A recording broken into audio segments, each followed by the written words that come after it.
For hundreds of years, the Vatican has kept some of the world's biggest secrets locked away behind thick walls and sealed gates.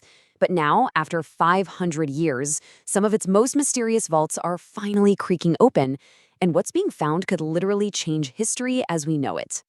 Just let that sink in for a second. What if 1,200 years of human history, all the conflicts, the art, the scientific breakthroughs, the moments of faith, what if all of it was meticulously documented and then just locked away from public view? Sounds like the plot of a movie, right? Well, it's not. It's very, very real. And as those locks finally turn, historians are getting a real peek into a world we all thought was lost forever. From priceless treasures to world-changing discoveries, some of the very first secrets spilling out are the ones that were written down. So first up, let's dive into the secrets held within ancient texts. And I'm not just talking about old religious Letters and scriptures, official records of popes, kings, and even the scientists who were brave enough to challenge them. You've probably heard of the Vatican Secret Archives, right? Well, it turns out that name is a little bit of a mix-up. The original Latin word, secretum, actually meant private, as in, this was the Pope's personal, private archive. But don't let that fool you. This private collection holds some of the most sensitive and exclusive documents in all of Western history. And with some of these files finally being opened, we're getting this incredibly clear picture of huge historical moments. I mean, we can now read Galileo's actual letters from when he was on trial for daring to say the Earth revolved around the sun. We can sift through the controversial papers of Pope Pius XII, trying to piece together what he did or didn't do during the Holocaust. This is raw, unfiltered history, folks.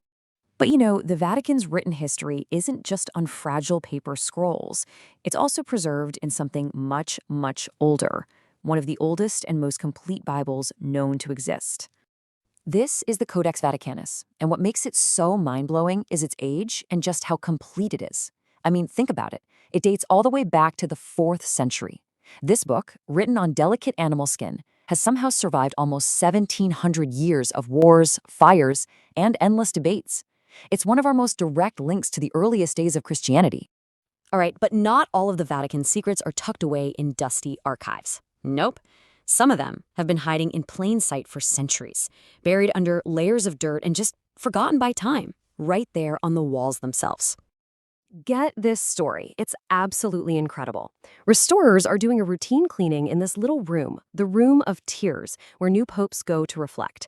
And as they're working, they start to notice these faint shapes emerging from under 500 years of grime and soot. It was a total accident, but that accident led them to 2 massive, previously unknown frescoes believed to be the very last work of the master painter Raphael. And it turns out, he wasn't the only Renaissance legend who left behind a hidden treasure trove of his work. The next one was born not from some grand commission, but from a moment of pure desperation. Okay, fast forward to 1975. Some workers are just looking for a new museum exit, and they stumble upon this hidden, forgotten room beneath the Medici chapels. In the walls, they were covered in charcoal sketches. It's now believed that Michelangelo himself hid in this tiny space back in 1530 when political enemies were after him. And on these walls, we see his raw process, early drafts for his most famous sculptures, these intimate anatomical studies. It's like getting a direct, personal look right into the mind of a genius. So we've looked in the archives, we've looked on the walls, but the next layer of secrets, well, that takes us deep underground. We're moving from hidden rooms to an entire world buried right beneath the heart of the Vatican. This is the part that just blows my mind. While millions of visitors are walking through St. Peter's Basilica, one of the most famous churches on the planet, an entire ancient city of the dead lies just a few meters right beneath their feet. And we're not talking about just a few graves here. This is the Vatican necropolis, a sprawling, underground Roman city of the dead. It's filled with tombs from the 1st to the 4th centuries, elaborate mausoleums, all decorated with these stunning ancient frescoes and mosaics. For archaeologists, this is it. This is the physical starting point for the entire story of Christianity in Rome. And the necropolis is just the beginning. It actually connects to miles and miles of Christian catacombs. These incredible tunnels dug into the soft volcanic rock. This is where early Christians, who often had to practice their faith in secret, buried their dead, worshipped, and created some of the very first pieces of Christian art.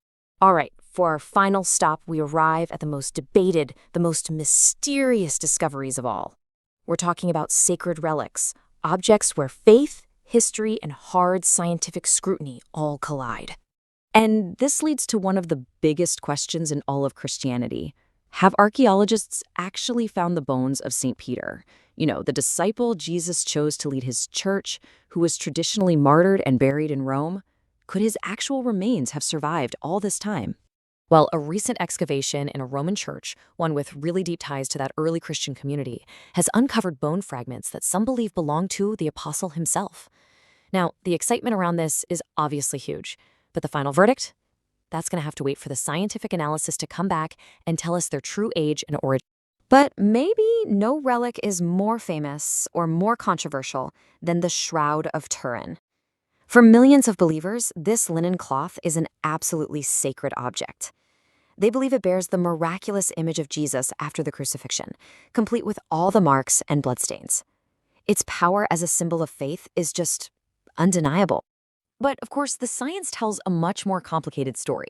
See, back in 1988, radiocarbon dating tests were done, and they placed the cloth's origin in the Middle Ages, not the 1st century. But that finding has hardly settled the debate. Critics argue that the sample they tested might have been from a medieval repair patch, not the original fabric. And so, to this day, the shroud remains an object of both intense faith and intense scientific debate.